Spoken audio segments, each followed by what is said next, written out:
And good evening, Pittsburgh Steelers fans. Welcome to another episode of Steelers Friday Night Six Pack. I'm your host, as always, Tony Defio, and I thank you for joining me on this very wintry Friday night in Pittsburgh. It's been cold and rainy, snowy, but it's February, so what are you going to do? And it's Pittsburgh, so what can you do? Lots of people have it way worse. Speaking of that, I hope it's nice and sunny, or at least mild, wherever you are in Steeler Nation on this Friday night or Saturday morning or whatever time it happens to be where you live. And before I continue, as always, I would like to ask you to please like and subscribe to our Behind the Steel Curtain YouTube channel, where we bring you live shows each and every day, including this show, The Hangover, the Steelers Preview, Steelers Post Game, Touchdown Under, the Scobro Show, Know Your Enemy, and I think that completes the list. And if you don't catch those, actually, before I move on, you can also catch those live on Facebook. So if you're watching me on Facebook, hello. As I always say, Facebook, please be nice, because I know how Facebook can be mean, even meaner than the rest of the internet. But please be nice. And if you can't catch any of our live shows live, you can catch them in audio form after the fact on any audio platform of your choosing. So whatever audio platform you use to listen to the podcast, you can find Behind the Steel Curtains YouTube, podcasting platform. There you go. And as always, I like to inform you of our host of audio-only shows, including the Stat Geek, Let's Ride, From the Cutting Room Floor, the Live Mic, the War Room, What Yin's Talking About. And, of course, you can catch those on any audio platform. And, of course, check out Behind the Steel Curtain, the editorial side. We bring you news, commentary, and film breakdown. Anything you need in Steelers info, we'll have it for you. So please check that out. It's your one-stop shop for all your Steelers needs. And let's check out the live chat and see who was here first. Of course, it was Jared Devil. He's always up there in the first department. Brad Jewett, who I haven't seen in a while. I don't think, anyway. Dale Whittet, Just Me, Clarence Washington, Danny Owens, George Teston, Jacob Winter, Michael Horn, and Kathy Ford. All right. So we have a nice group tonight on this Friday night. So I'm glad you're all with me. And let's talk about the news of the week. And that's, of course, our Pittsburgh Steelers and their search for a quarterback.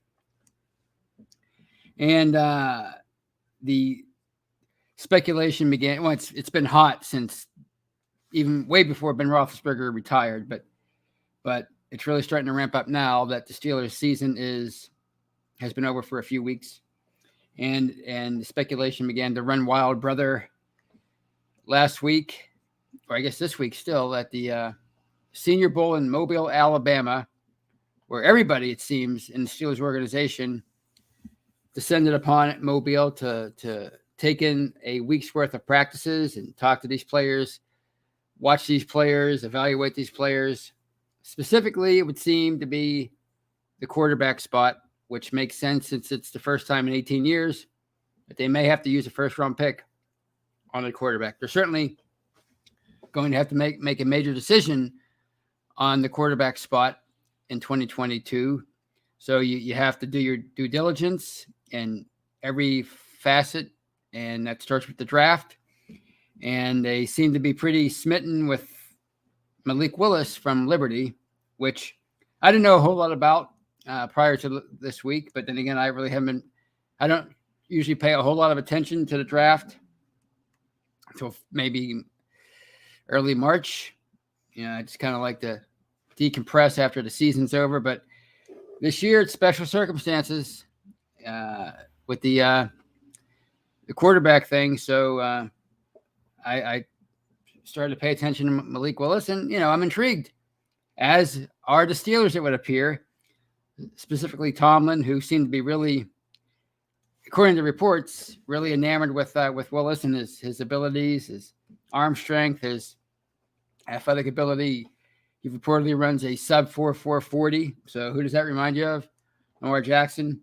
At the very least, he's mobile, and he's got a great arm. So you start with that. He's a great athlete, and he has a great arm. So that's the arm thing. It's a given. You want to have that in a quarterback, but in today's NFL, you want somebody who's at least mobile, and it would appear that Willis is even more than that. So he, I guess, put on a show all last week, and I guess we'll see how things unfold at the Senior Bowl. But that's just one game. But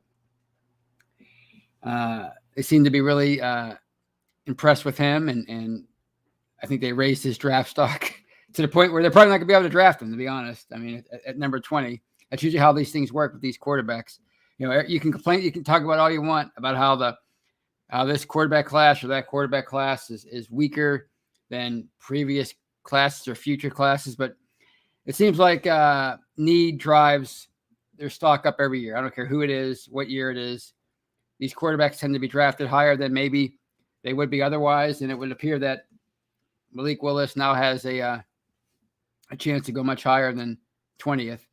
And of course, after the Senior Bowl, you're going to have the combine and pro days, and so you're going to have free agency. And however that shakes out, it's going to really set the quarterback market in terms of the draft and how teams address that. And of course, you have Willis, you have Kenny Pickett from Pitt, who they also appear to be high on. And if you believe Dale Lawley of DK Pittsburgh Sports, the source that he spoke to on Friday or at some point during the week said that if Pickett was there at 20, I should say, they were going to draft him. Well, no kidding. No kidding, anonymous source. Of course you will, because Kenny Pickett is probably worthy of a top pick or a first-round pick, but he's not going to be there at 20 either. I don't care what they say about his hand size or how he throws a wet ball or whatever. There's enough time between now and the draft, and there's enough time for him to get his hand measured properly, that he will definitely be another guy that goes in the top half of the first round, maybe even the top 10.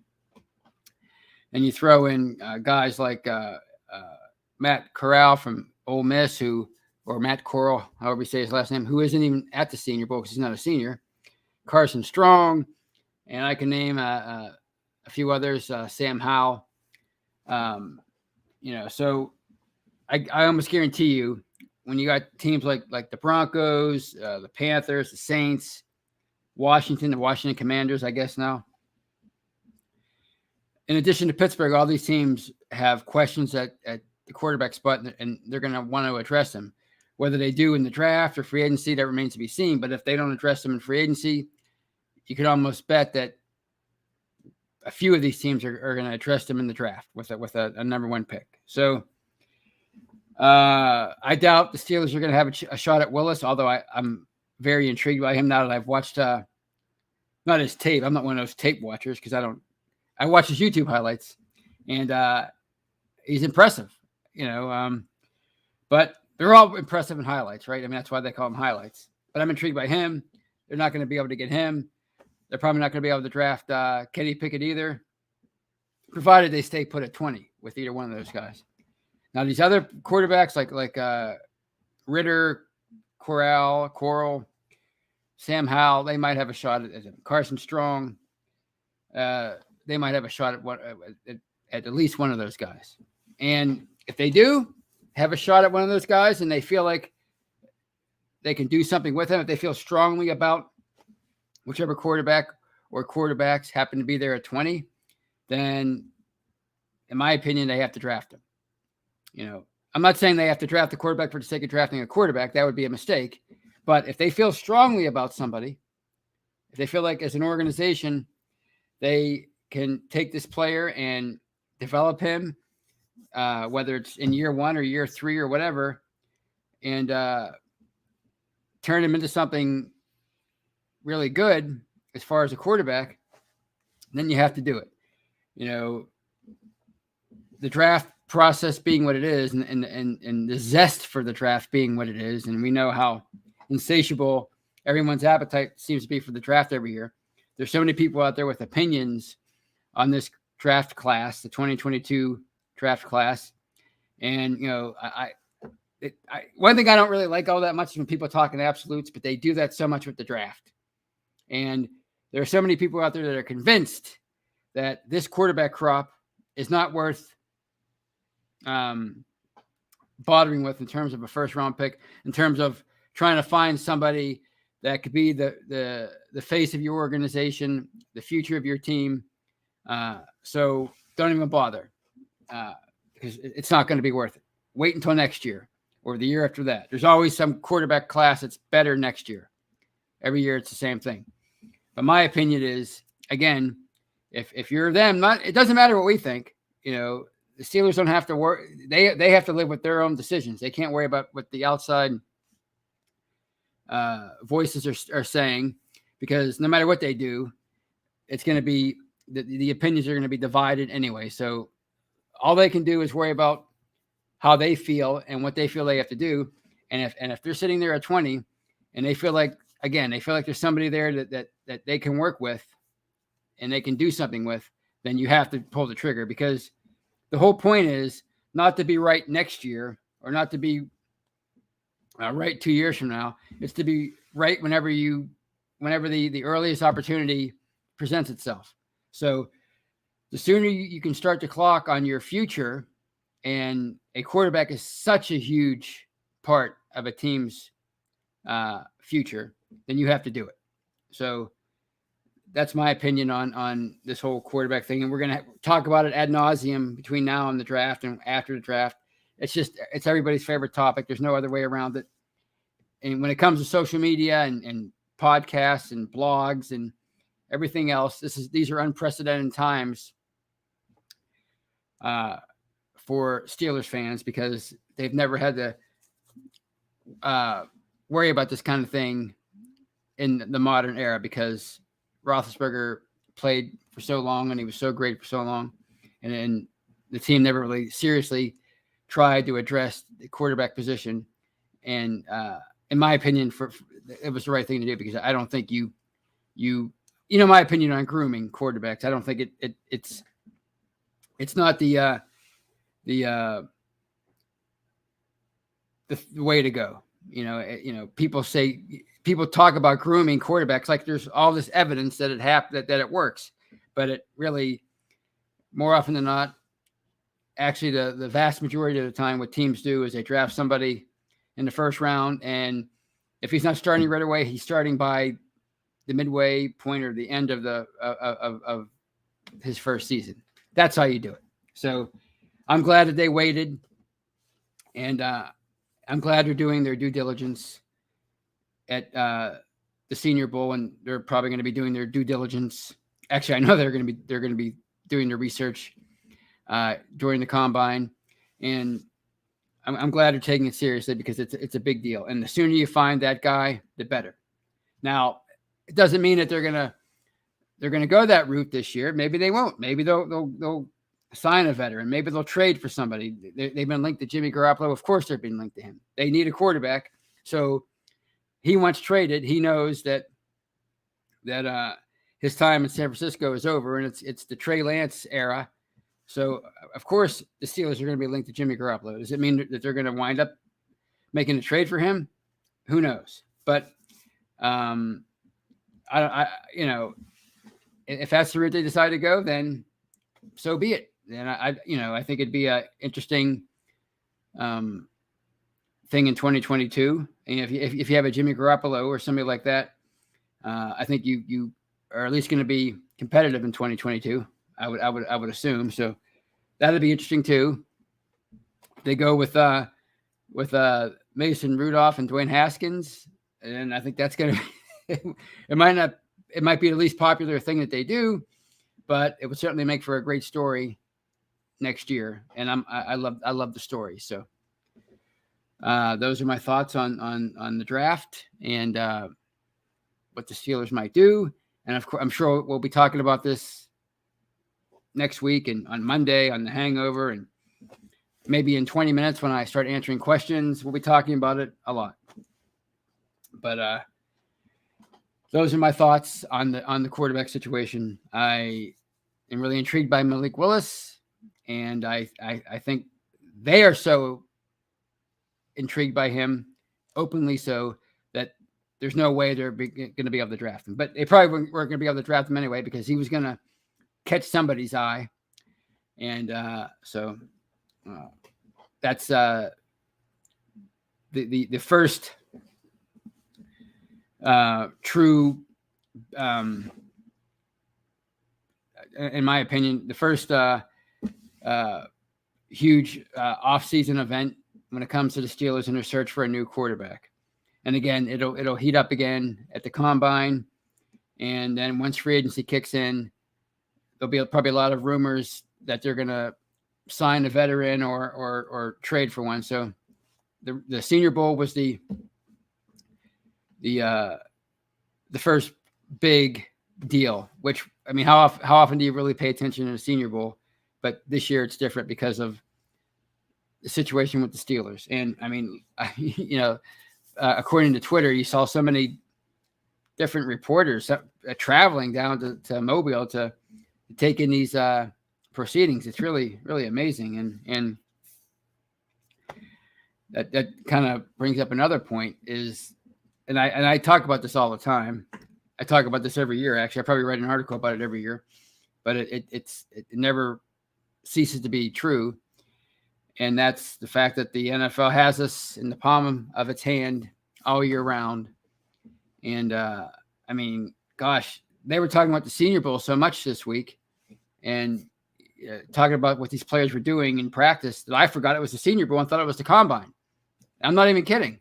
I just kind of, you're busy with work and other aspects of your life, and you're not so worried about, a quarterback's arm strength and his ability to dissect the defense. You're busy with life, but you hear all this information, you read all this information, and it's just so you're so used to hearing the same exact thing being said during the combine that I kind of forgot it was the Senior Bowl. So even that this year has people just at least a lot of Steeler fans anyway, totally invested. And then it'll be the combine, and then of course it'll be the draft, and that's not even talking about the Super Bowl, which is a little over a week away. So the NFL they just do a great job of making sure that they keep us emotionally invested and connected to them 24/7, 365. I think the greatest example of that is the annual schedule reveal, which, I mean, we all know who they're going to play. We just forget to find out the where and the who, or I'm sorry, the where and the when. So to me, that should be something it's barely even a story, but people are on social media going nuts over it. And it's just amazing. It really is. It's just, no matter what. And that's why it cracks me up when, you hear people trying to give all these nuanced reasons why the Steelers are maybe their attendance is down and maybe the ratings are a little off. And, oh my God, it's because of this. It's because of the economy. It's because of there's too many commercials. It's because of politics, the social issues. That's why people aren't watching. People aren't watching the Steelers as much, and they're not going to the games as much as they used to because the team's not that good. They're not that exciting.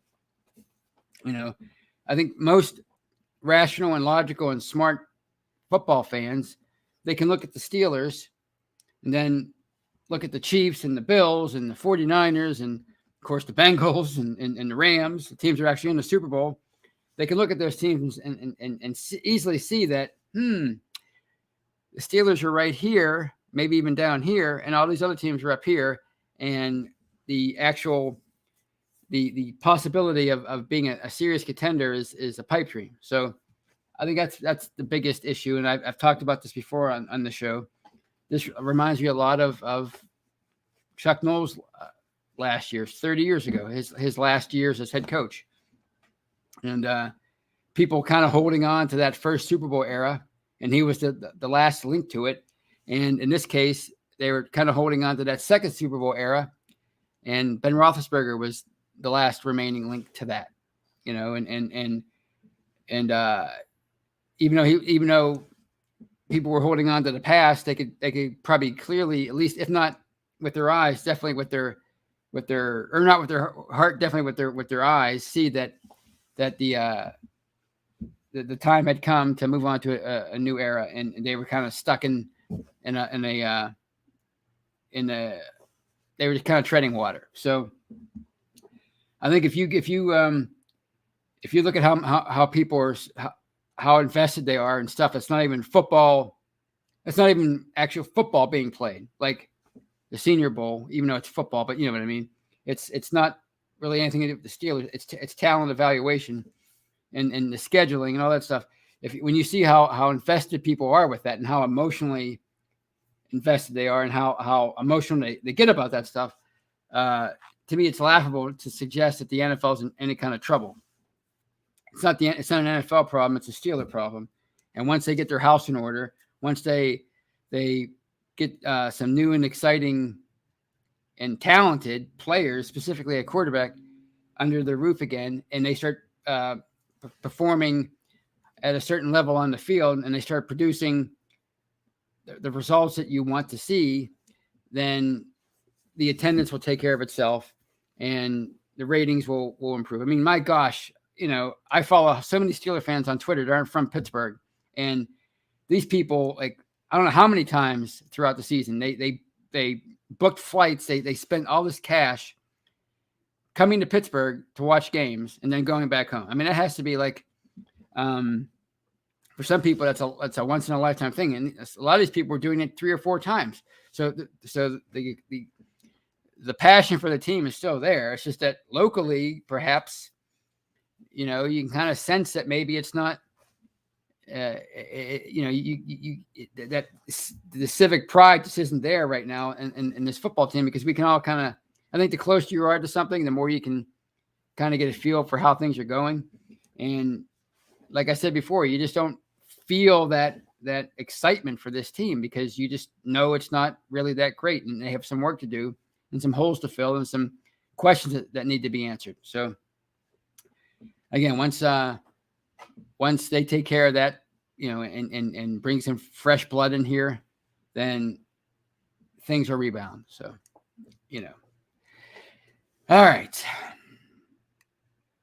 What else do we have to talk about? One more thing, and that is the announcement that from Tom Brady last week that he is retiring. It was leaked out on Saturday, and then he came out and said, "No, wait a minute, it's not.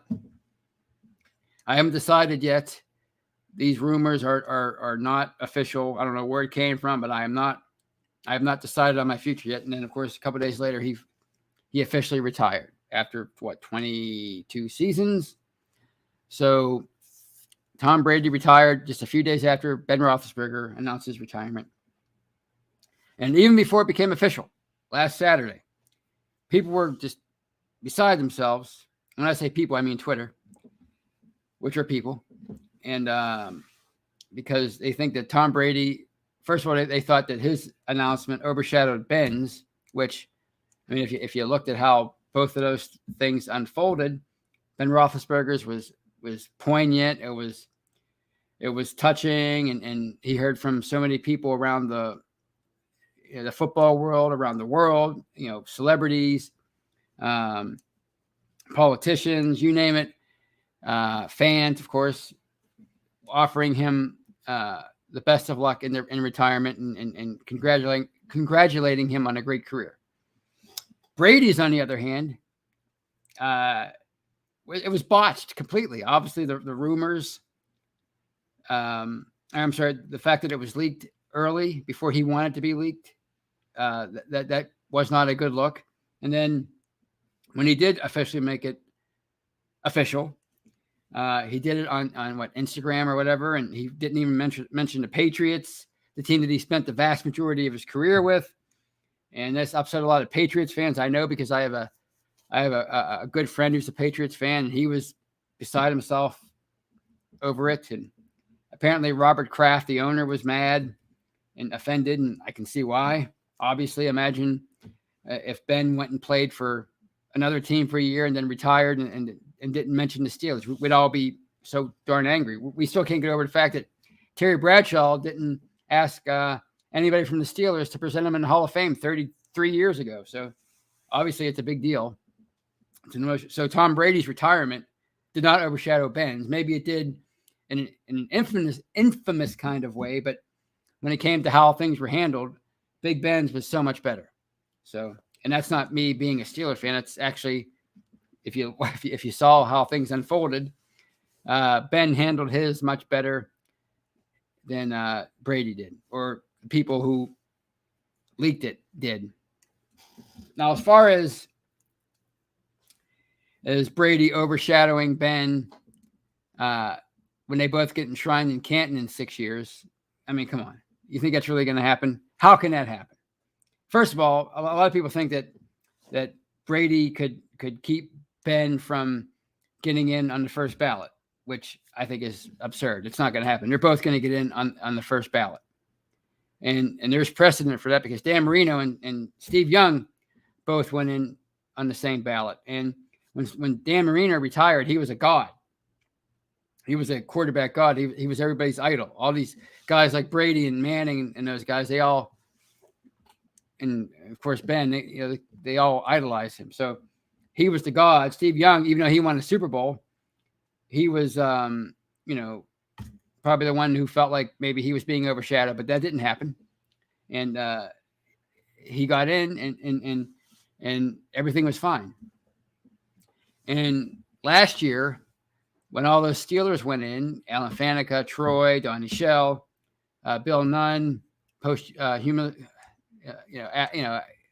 he obviously passed away a while ago, but he got in. Bill Cowher, Peyton Manning was inducted last year, and do you even remember Peyton Manning? Do you remember how his Hall of Fame, how that was all handled? I mean, you talk about a media darling. They don't come any bigger than Peyton Manning. And I don't remember him overshadowing anything that the Steelers did. He didn't take away from their moment. All I remember is Troy's speech and Cowher's speech and Donnie Shell. I don't really remember Alan Faneca's speech, but that's kind of fitting. He's a guard. Those guys are usually pretty quiet. But the point is, I don't remember Peyton Manning being inducted taking away from their moment as inductees. So I think that's a little paranoia, or maybe something that you're worrying about that you shouldn't. I don't think you have to worry about Tom Brady overshadowing Ben and taking away from his thing. I mean, you talk about your first world problems. I mean, how much money has Ben Roethlisberger made? What, $200 million? He's got a beautiful wife, 3 beautiful kids. The guy's won 2 Super Bowls. He's had a incredible 18-year career. He's one of the greatest quarterbacks ever, regardless of where you rank him. He's one of the greatest quarterbacks ever, and that's the resume to show it. And his biggest problem is going into the Hall of Fame at the same time as Tom Brady. I mean, come on.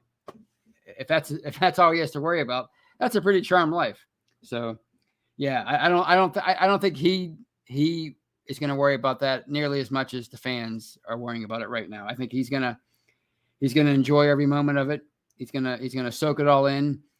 He's gonna have his speech, and we're all gonna get to watch it, and we'll probably be playing it back again over and over again for 30, 40 years, like we do with Jack Lambert's and Joe Green's and Terry Bradshaw's and all that. So I don't think there's anything to be upset about with how Tom Brady retired. I mean, I don't think he did it to upstage Ben. I mean, that's a big, bold thing to do, and probably a stupid thing to do if you still want to play football, is to walk away from the game and millions upon millions of dollars just to upstage somebody else. I think we read a little bit too much into things when it comes to stuff like that. So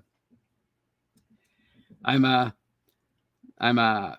okay with how that all unfolded, because I think I should be so lucky to have that kind of problem in my life. So best of luck to Tom Brady, best of luck to Big Ben, and I can't wait for 2027, I guess 2028, whenever that is. I think it's 5 years, and then you get in a year later after your first year of eligibility. So that'll be something to see. It's going to be a great day when those two guys go in together. So,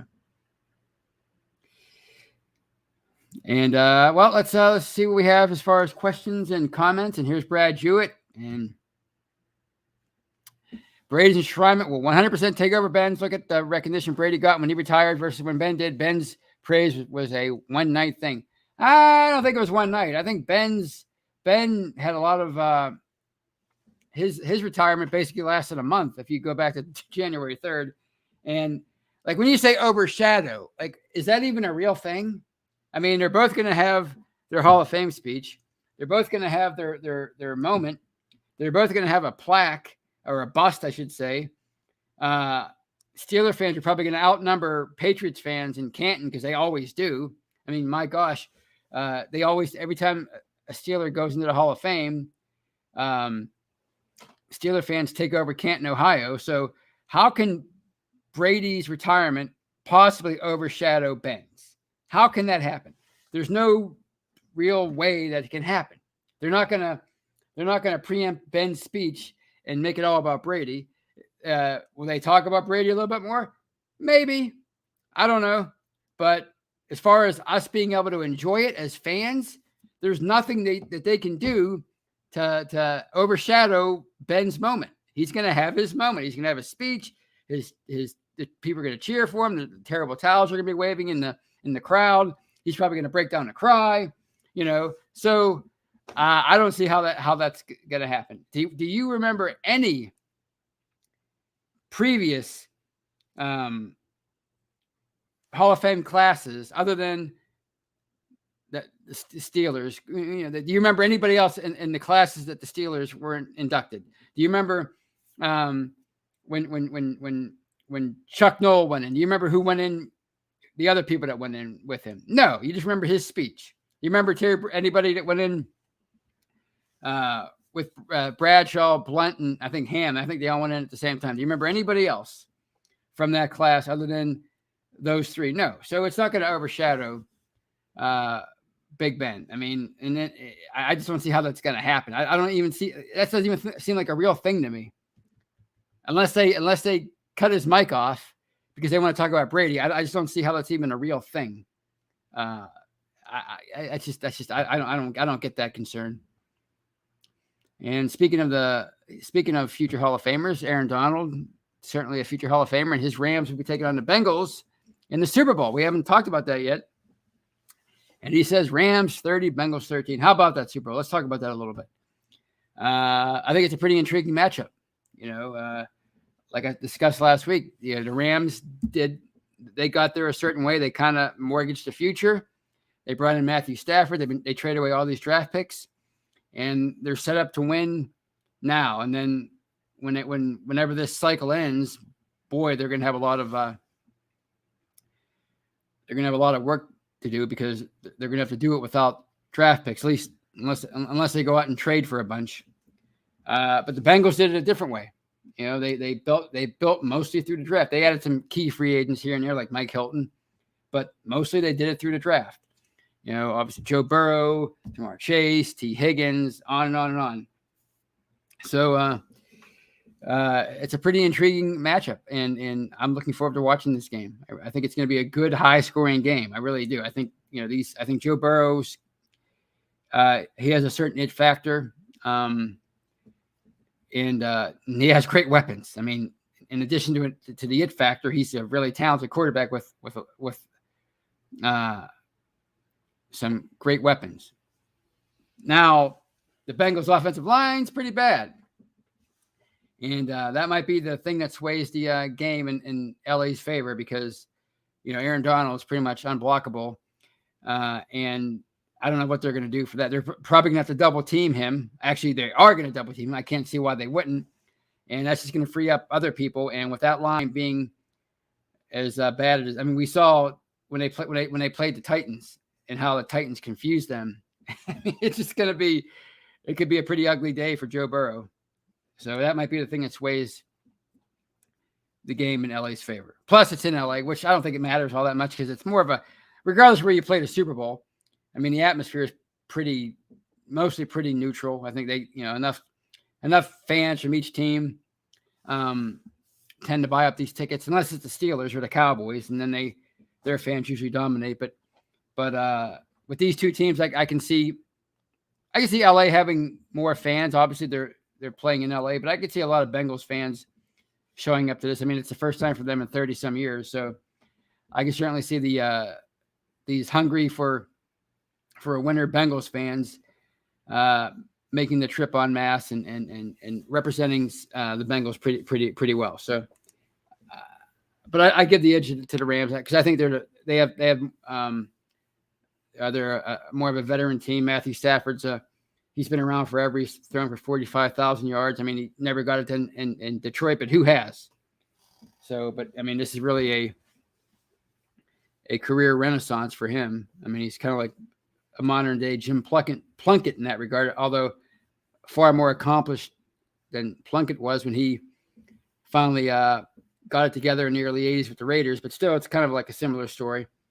But the Rams they're more of a super team. They have OBJ, Von Miller. They traded for Jalen Ramsey a few years ago. So yeah, they have a really good team, and of course Donald. So I give them the edge, but I look for it to be a good game, provided the Bengals can find a way to give Joe Burrow enough protection. I think they're going to be able to keep it close, and I think they might have the best running back in Joe Mixon. I think Joe Mixon might be the most underrated running back in the NFL for as good as he is. So it's going to be an intriguing matchup. The Bengals have great safeties. They have some pretty good corners. So they have a fairly decent defense. So it's going to be an intriguing matchup. And regardless of what happens in this game, I think the Bengals are here to stay. I think they're going to be the team that, if Pittsburgh does get it together and finds a way to become a contender again, it's going to be the Bengals that they're going to be contending with for the AFC North for a number of years. The Bengals are here to stay, provided Joe Burrow doesn't, implode or have another major injury. So it's a pretty intriguing Super Bowl, and I'm looking forward to it.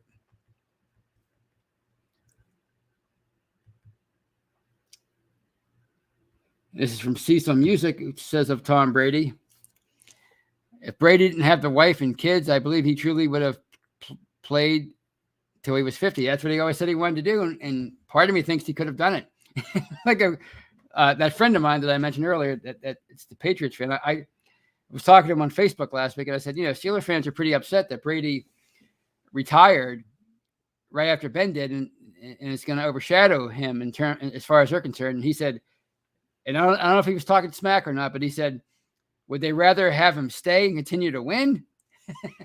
And that's a good point, because I don't care where Brady would have went, whether if he would have stayed in Tampa Bay or went somewhere else, he probably was going to lead that team to at least a deep playoff run. So, Brady's out of our hair, and the worst thing he can do now, according to a lot of people out there, is overshadow Ben's Hall of Fame induction day, which I don't think it's a real thing, but that's the worst he can do now. He can't win any more Super Bowls. He can't terrorize the Steelers defense anymore, or anybody else's defense. You don't have to see him getting all mad on the sideline, even though he's probably the luckiest quarterback ever as far as, how many times, he's been able to, win games. And we don't have to worry about that anymore. Brady's gone, and now it's time for a new era. So, Joseph Wilson, Juju talking about the Steelers. I'm assuming he's referring to the Cowboys facilities versus the Steelers facilities. I don't know if he was being funny or not. I didn't see him see or hear what he had to say. But I mean, the Cowboys facility is state of the art. I mean, and plus it's like a decade newer, so, or younger, or whatever you want to say it. So it's not much of a shock that the Cowboys have nicer amenities than do the Steelers. I mean, Heinz Field is is what, 21 years old now, 20 years old now, and heck, they were talking about replacing Three River Stadium when it was 20 years old. So I guess it's easy to forget just how old Heinz Field is compared to a lot of other NFL stadiums. I mean, those things age pretty quickly. The way these owners are always asking for new stadiums. I mean, look, the LA just built that Palace. They just built one in Vegas. It seems like they built two in Atlanta over the last 30 years. They already have a new one after opening up. What was it called? The Georgia Dome back in the day, in the 90s. Now they already have a new one in Atlanta. They just built a new stadium in Indianapolis within the last decade. So there's all these new stadiums are popping up. So it was just a matter of time before Heinz Field kind of seemed antiquated compared to the others, although it's still a great stadium. I think it's in much better shape than Three Rivers was when it was 20 years old. So, yeah, Juju said what he said, but who cares? It's a stadium. It's not like he trashed people. I don't care. To me, that's all stuff that you don't even have to worry about.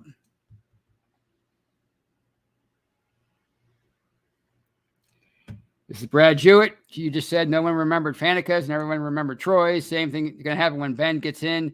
I'm talking across all football fans, not solely Steelers fans. Well, you don't know that. And Alan Faneca, nobody remembers Alan Faneca's because he was a guard and he said nothing memorable. But we're going to remember Ben's because he's a quarterback, and you always remember the quarterback's Hall of Fame speeches, and all quarterbacks get their due. And again, I mean, really, overshadowing is not a real thing. It's just not a real thing. And everybody knows who Ben Roethlisberger is. Everybody's well aware of who Ben Roethlisberger is. To me, it's just it's nothing to really get all upset about.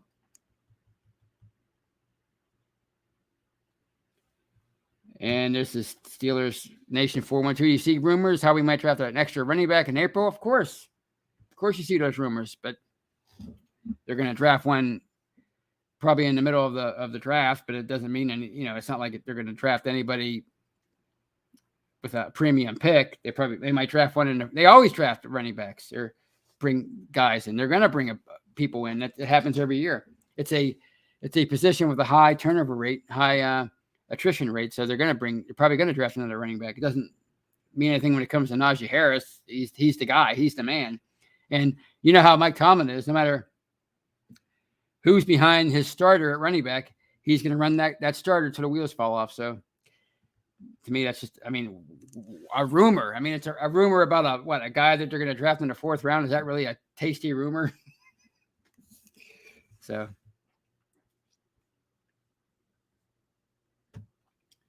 This is from Bad Itch. Will they really put in two quarterbacks the same year, or is Ben now a year two Hall of Famer? No, he's not a year two. This guy's a bona fide first ballot Hall of Famer. Like I said earlier in the show, they put Dan Marino and Steve Young in at the same time. They both retired after the 99 season.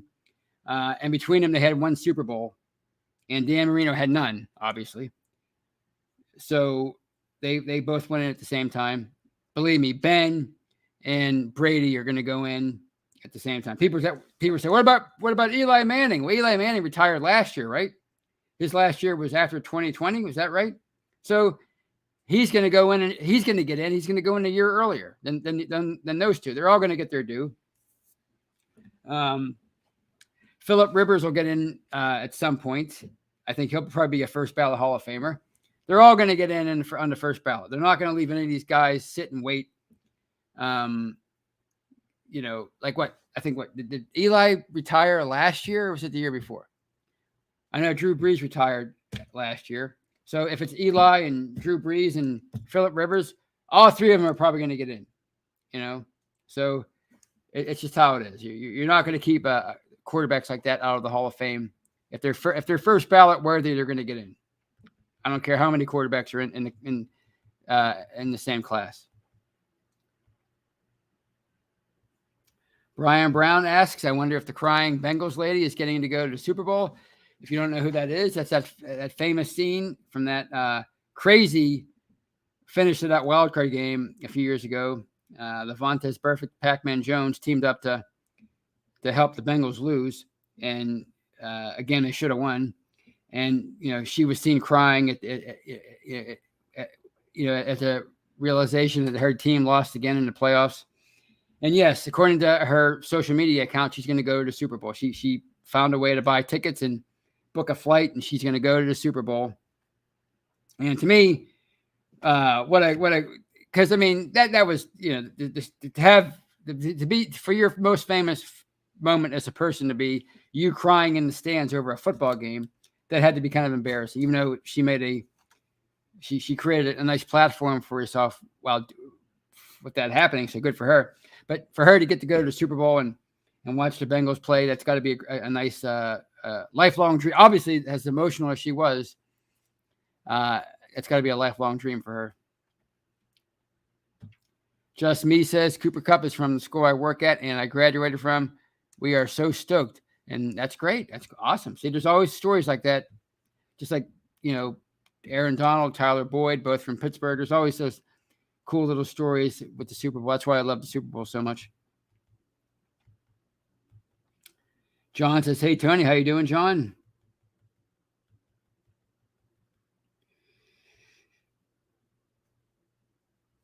Bad Itch says, I would rather eat prison food than Skyline chili in Bengal territory. Who eats chili on pasta? Well, if it's good, who cares? I mean, to me, I had relatives that lived in Cincinnati, and I ate that chili and I liked it. I thought it was good. To me, it has a good flavor to it. I don't know what the people's problem with that is. I like to see LA win. Never will root for a team from in our division, the AFC North. Well, that's a lot of people share that opinion. It's been a ongoing war on Twitter all week, and it'll probably heat up again next week in the days before the Super Bowl.